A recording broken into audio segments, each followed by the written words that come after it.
la Constitución también regula qué sucede cuando no hay unos presupuestos aprobados para ese ejercicio. Y se regula expresamente cómo ha de llevarse a cabo la prórroga de los presupuestos del ejercicio anterior, que es lo que está sucediendo. Es decir, que lo que pasa en este momento en España, a nivel de todo nuestro país, o pasa en tantas comunidades autónomas a nivel regional, lo que sucede es que en ausencia de unos presupuestos generales aprobados para el ejercicio en curso, se prorrogan los anteriores y la Constitución lo regula con total normalidad. Unos presupuestos, por cierto, extraordinariamente positivos para nuestro país. Pues bueno, hablemos de justicia. Porque lo que no te dice esta persona que se supone que es ducha en derecho, que por eso ocupa la cartera que ocupa, el puesto que ocupa en el gobierno, es mentira. O al menos no es toda la verdad. Porque al parecer, por lo que él dice, no pasa nada, es algo normal y es algo que el gobierno sí puede decidir al libre albedrío, a su libre arbitrio o su mera disposición de aprobar, de elaborar o no elaborar unos presupuestos, cuando la realidad, si hablamos de justicia, en el tenor literal de la justicia, es todo lo contrario. El gobierno está obligado a elaborar unos presupuestos generales del Estado con carácter anual, con mínimo 3 meses de antelación. Esto quizás a vosotros o a más de uno le importe bien poco. A mí yo creo que nos debe de importar a todos porque todos somos ciudadanos y esto es una vulneración de los derechos más fundamentales que regula el Estado. Y eso nos incumbe a todos, lo veamos más o menos en nuestro día a día. A mí particularmente me duele mucho más porque yo me he tenido que empapar mierdas de estas para ser jurista, entre comillas, o para ser cierto, certero, graduado en Derecho. He tenido que estudiar 4 años con mucho tiempo, mucho esfuerzo y mucho dinero para tener los conocimientos mínimos sobre cómo funciona la justicia o el orden jurídico o el derecho en España. Y este Estado de Derecho que se supone que deberíamos defender todos, el primero. Pero lo voy a enseñar para que no haya duda. Aquí vemos el artículo 134 de la Constitución. En el punto 3 nos indica que el gobierno deberá presentar ante el Congreso de los Diputados los presupuestos generales del Estado, al menos 3 meses antes de la expiración de los del año anterior. Esto quiere decir que no es una propuesta, no es una decisión que pueda tomar libremente el Ejecutivo, sino que es un deber constitucional básico elaborar unos presupuestos generales del Estado, con mínimo 3 meses de antelación. Queda muy claro, no dice si el gobierno ve que tiene los apoyos suficientes, si ve que sí, si ve que no, si le va bien, si le llega a tiempo, precisamente como el constitucional o los constitucionalistas cuando elaboraron la Constitución preveían que quizás por este juego político pudiera suceder que aun habiéndose elaborado un presupuesto, pues las distintas tiras y aflojas de los políticos pudiera que no llegara a tiempo su aprobación. Con lo cual, por eso incluye que si no se aprueban, se prorrogan los presupuestos anteriores. Pero no se prorrogan porque al Ejecutivo no le dé la gana elaborarlos. Se prorrogan porque no han dado tiempo a aprobarlo en tiempo y forma. Esto es muy sangrante porque, de hecho, ya no solo jurídicamente, sino doctrinalmente, en esta materia jurídica, hay muchas críticas sobre el sistema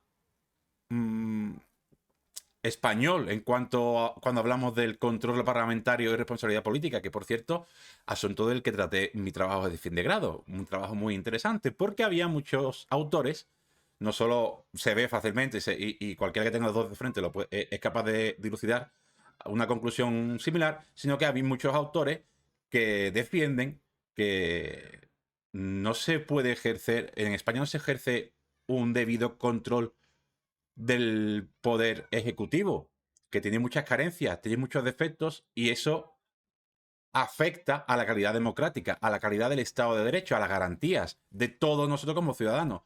¿Y por qué lo digo? Porque este es uno de los pilares del Estado de Derecho. Que el Ejecutivo esté sometido a control. ¿Quién controla al político?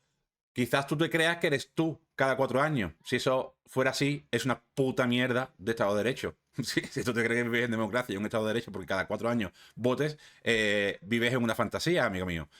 Y yo por eso estoy aquí no para atacarte, sino para abrirte los ojos y decirte que el control parlamentario se puede ejercitar por medio de diversas herramientas. Comisiones, que nos gustarán más, nos gustarán menos. Comisiones, interpelaciones, preguntas. El mero nombramiento de un presidente del gobierno, de un primer ministro, en otros países que se llamaría, es una herramienta de control, porque el poder legislativo, que es el que vota a la gente, es el que certifica o el que da aprobación para que esa persona ocupe ese puesto. Entonces ya podemos decir que pasa un pequeño un primer filtro, ¿no? Es el más importante, entre comillas. Y por consiguiente, también puede cesar, retirar esa aprobación, y por eso se puede presentar una moción de censura. Que eso extingue las funciones de esa persona, extingue la presidencia del gobierno y convoca nuevas elecciones. Es el nacimiento y la defunción del gobierno. Eso es un primer control, pero como digo, hay muchos controles y esos controles se ejercen mayoritariamente en el Parlamento. Uno de estos es el de la elaboración de presupuestos, porque este mero trámite que puede parecer a algunos de voy a hacer unas cuentas aquí a ver si me salen y me cuadran los ingresos y los gastos de lo que yo pretendo gastar el año que viene en el país, no es meramente una carta a los Reyes Magos. Es que tú tienes que plasmar en una ley anual de presupuestos generales del Estado. Y la tienes que presentar como ejecutivo. No tienes la opción de decir que no. Tú la presentas.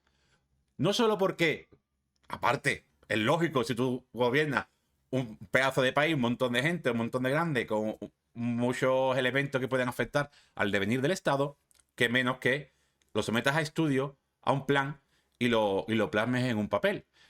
Pero es que viene luego lo más importante, es que esa previsión, esas intenciones que tú tienes de gobernar tu país, se va a ver plasmada con en qué gastas, en qué no gastas, de dónde coges, de dónde no coges. Y eso lo va a someter a escrutinio del poder legislativo, que es donde reside la soberanía nacional. No reside en el Ejecutivo. El Ejecutivo es simplemente una esfera temporal que tiene como potestad ejecutar lo que mande el legislativo.